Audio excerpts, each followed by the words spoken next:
So here's an ancient DOS game I've actually owned since before I even started this series, Action Fighter. On the surface, it kind of gives off Spy Hunter vibes because, yes, it was originally designed to compete with Spy Hunter in the arcades.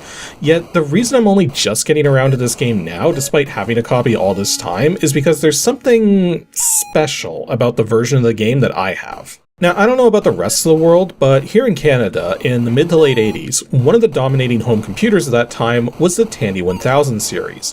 The Tandy-1000 computers were basically the equivalent of an IBM PC Junior, but done right, with full IBM PC compatibility while coming equipped with the exact same enhanced sound and graphics capabilities of the PC Junior, all at a more affordable price point than what IBM was offering, though they still weren't cheap by any stretch. Because of this, though, many PC games, which were originally designed only with EGA support for 16-color graphics, could often be found with Tandy 16-color support as well here in Canada. My copy of Action Fighter is one such release. However, I only have a 5¼ disc of the game, and while I technically have a computer with a 5¼ disk drive, it's not really in proper working condition. Furthermore, for the longest time, the Tandy version of the game was considered lost, as in, there didn't seem to be a copy of it archived anywhere on the net. I didn't actually learn this was the case until a number of years ago, and at that point in time, I was kinda stumped as to what to do about it, lacking any proper means to archive the disc myself. Fortunately, in more recent times, the Tandy version has finally appeared in some of the DOS archives out there, so clearly someone else contributed it, and now that's one less thing for me to worry about on that front. And also how I'm able to play it emulated now. The crazy thing about Action Fighter, though, is that all three of its supported graphics modes, CGA, EGA, and Tandy, all look considerably different. I mean, CGA to EGA kinda expect that to not look the same, but EGA to Tandy? They both use the exact same 16-color palette. Why were the graphics redrawn entirely instead of just using the EGA graphics? Well, if you're taking a really close look and know a bit more about the way graphics work on the Tandy-1000 series of computers, you might be able to figure out what's going on. Not to mention, the Tandy mode also has redone sound effects to take advantage of the 3-voice chip, as opposed to being limited to the PC speaker.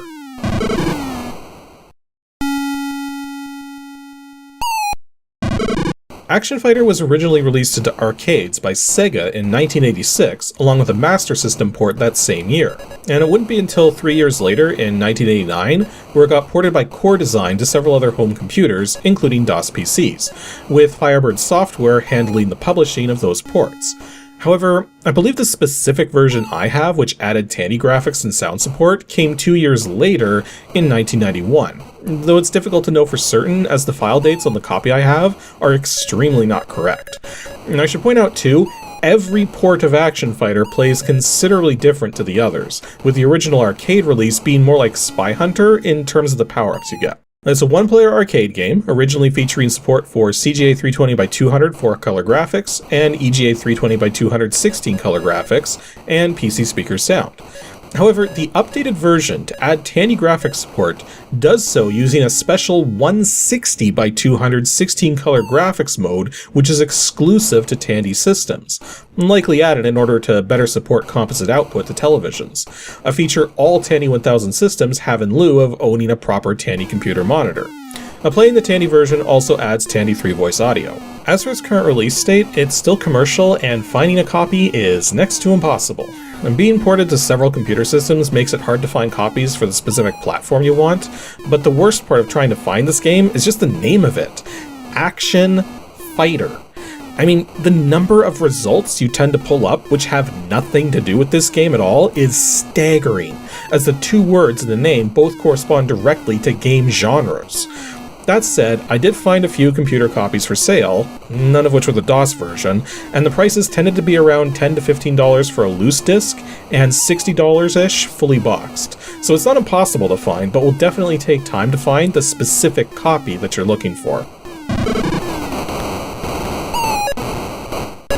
Action Fighter takes place across 5 missions, each of which starts out on the road, driving a motorbike armed with a gun of some sort, referred to as missiles in the original manual for the Master System version of the game. Now, in order to complete your mission, you have to take to the skies to find your assigned target and obliterate it.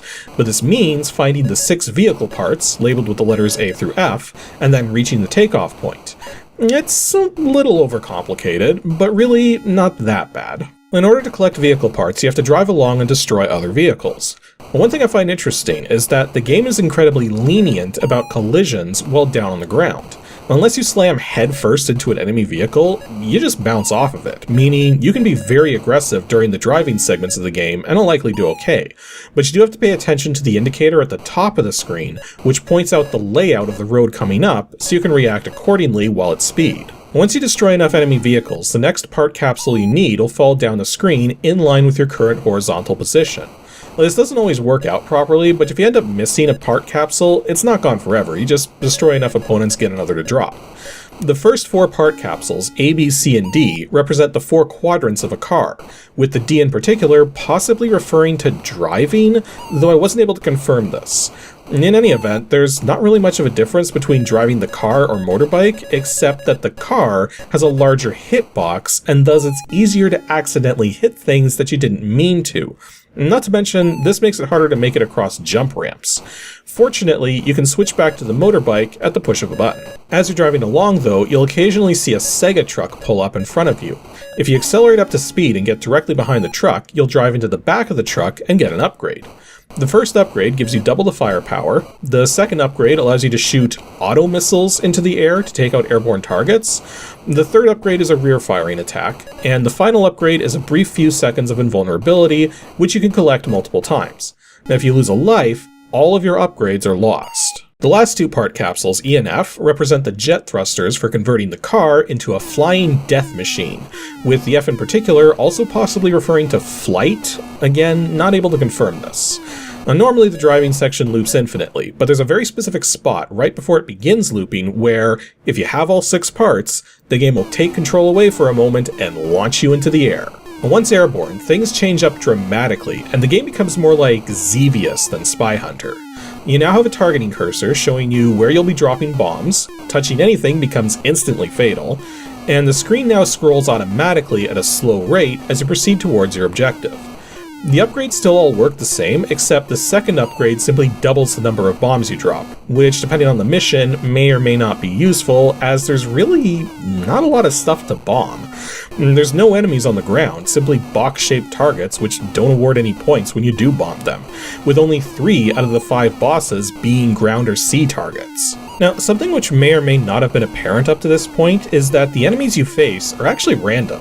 Driving through the streets, that doesn't really seem like a big deal, but having random enemy placements in the flight section means that there's not really any major patterns to memorize. Not to mention, there's no choreography to it at all. You just deal with whatever the game throws at you.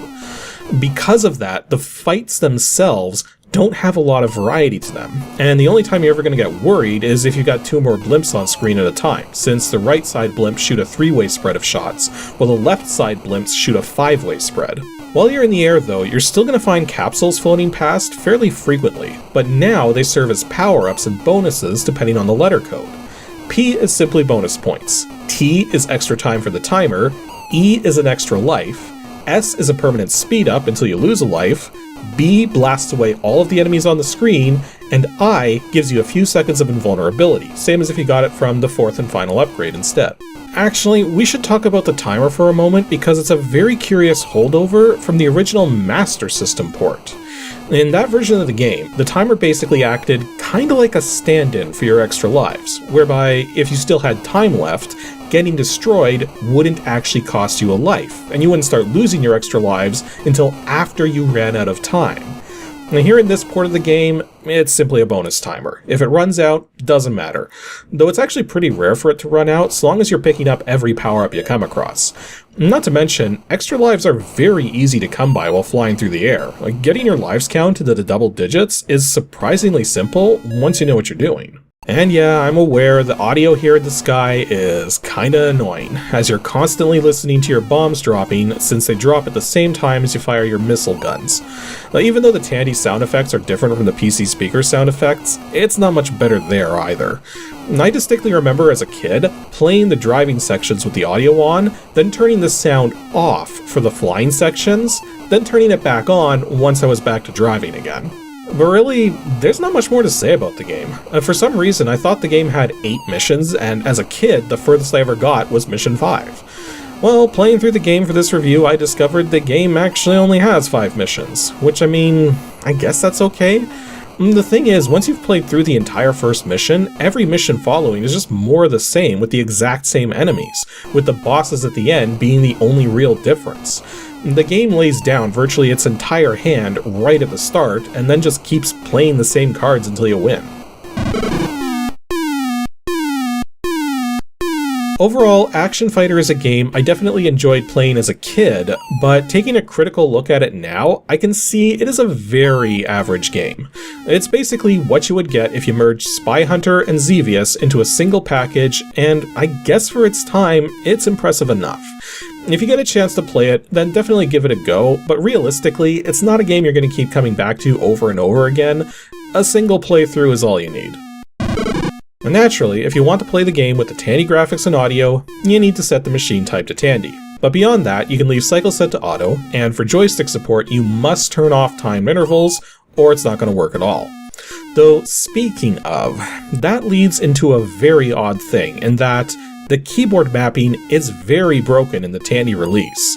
All of the number keys, alpha keys, and function keys for things like setting game speed, pausing, turning sound on and off, all of that still works as intended. But the controls for movement are tilde to accelerate, keypad minus to decelerate, backslash to move left, and keypad plus to turn right. And spacebar to fire weapons. I have no idea why it's like this, especially since the in-game controls state to use the arrow keys. And it may just be something weird about the specific copy of the game I found archived online, or maybe it's a keyboard language thing, as I'm extremely poorly versed in that. But either way, something to be aware of when setting up the Tandy-specific version of the game. The controls in the CGA and EGA executables, those all work as expected. Anywho, that'll be all for today's episode of Ancient DOS Games. Next up, 2 Saturdays from now, on July 13th, will be a mod video, as we're going to do some more level editing, this time with a platformer I'm sure most of you are familiar with. So be sure to stay tuned to see just how easily said game can be edited to have your own levels.